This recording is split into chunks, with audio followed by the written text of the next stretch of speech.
How y'all doing? It's Notebound back at you today. Today we're going to talk about ways to get contraband in the hole and lockup when you're in lockup. Okay, lockup's a hard motherfucker in lockup when you ain't got nothing up there. You ain't got shit. You're gonna need your chew. You're gonna need your coffee. You're gonna need your cigarettes.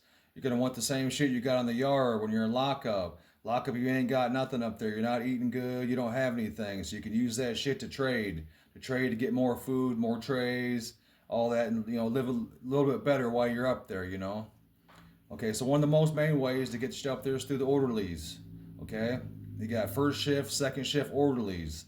You got two guys on first shift, two guys on second shift that got to go up there. Okay, there's like five, six lieutenants and sergeants and COs up in the hole, right? Lockup. There's four ranges.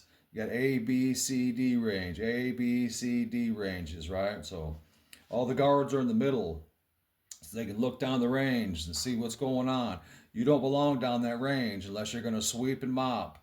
You got to sweep and mop. Usually there's a guard watching you. Go down there and sweep and mop and get out of there. But most of the time they're not watching you, so the orderly can run down there, throw your package to you, and sweep his way out or mop his way out, right? So, but they got to risk their life to get it to you, right? So they get busted coming in there, shook down and shit, or strip shirts or whatever. They're gonna be sitting right in the cell right next to you, right? So they got to risk their life for you. So you got to have your boys on the yard get to these orderlies to pay these orderlies. And your boys make the packages up for the orderlies. So they got all your chew, tobacco, everything you want in your package, whatever you need up there to survive and make you live better, right? But it costs money because the guys got to risk their life, like I was saying, right? So you got day shift, you got night shift orderlies, right? Different shit works different. The cops are on them, shaking them down, strip searching them, and all that shit. So that's the first way to get shit in the hole and lock up when you're in lockup, right? But sometimes you can't get anything up there through that way, because certain shit goes on and certain people ain't trying to do it, or got to pressure people to do it, and violence and all this shit because some people don't want to do it. If you shouldn't take the job in lockup being an orderly unless you're a convict. If you're a fucking inmate, then don't take the job because you got to do what you got to fucking do, right? But anyway, so that's the first ways to pay the orderlies to bring the shit up to you. Okay. Okay. Another way, if that way fails, you got to go downstairs. You got to go down to court. You got handcuffs on and shit. You got to go down and see the judge. There's like 4 or 5 benches down there. So your boys know when you're going to go to court and shit, Tuesday or Thursday or whatever. So they go over there and they load them benches up. They tape all the packages up underneath the benches. So your package is already waiting for you. Nobody knows shit, but you get word what bench your shit's under, right? So when you go down there to court, you sit down there with the 5 or 6 other motherfuckers because they're going to court, right? You know where your package is at. You rip that motherfucker down and you stick it down in your pants in the back or wherever, right? That's another easy way to get stuff up there. You're going to find a way. Convicts are going to find a way to get the shit up there no matter what. Okay, so sooner or later they found out about the benches down there, tobacco and all that shit underneath there. So the cops started going down there before court because rat snitches can hear people talking on the galleys and shit and lockup outside their cell like they're not supposed to do. So they hear about what's going on, what's going to be down there underneath the fucking benches and shit, right? So the cops go down there and raid the benches and take all the tobacco and they fuck the spot up, because they want to talk about it on the range and shit like dumbasses, right? So that kind of fucks that way up too, you know what I mean? But we'll try any way we can until we can get the shit in there. The third way is if you got a police, if you got a CO on the team, right?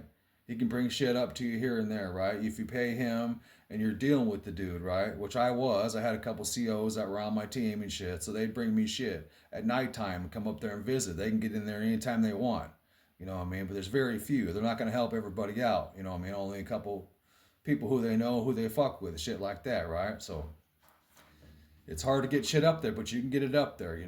Then I took a job up there. I worked up there in lockup, right? I'm a convict. I took the job. So my job is I have to fucking take shit up there to everyone until I'm busted. Or if I don't get busted, you know what I mean? You can't be a punk bitch and not take shit up there. Say, I'm not going to do that. You take the job, you got to do it, right? But you can charge everybody. I was charging everybody, 50 tickets per fucking package, $20 a package. You know what I'm saying? Because if I'm going to get busted too, I need to get paid.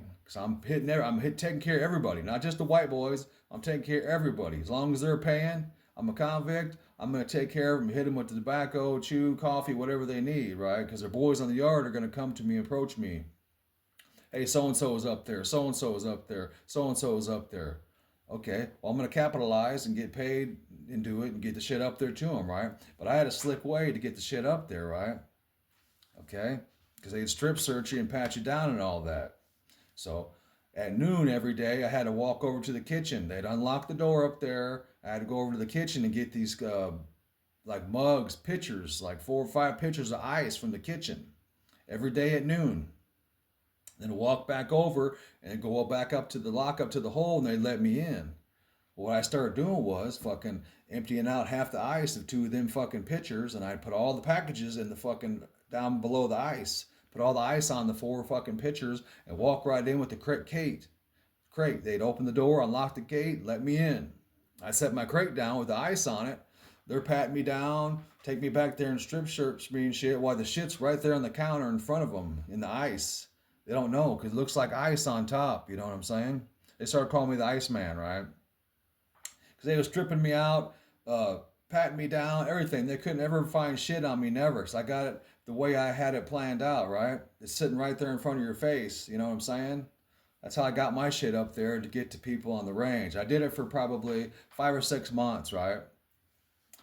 They never could catch me, never. So they ended up firing me because there was so much smoke and so much blunts and so much shit going on up there. They were finding all kinds of tobacco and, you know what I mean? I had that place fucking smoking up in there. But that's the ways you got to get shit in the lockup, right? You got to risk your life to get it up in there. If you take that job up there, you better be a convict and do what you're supposed to do, right?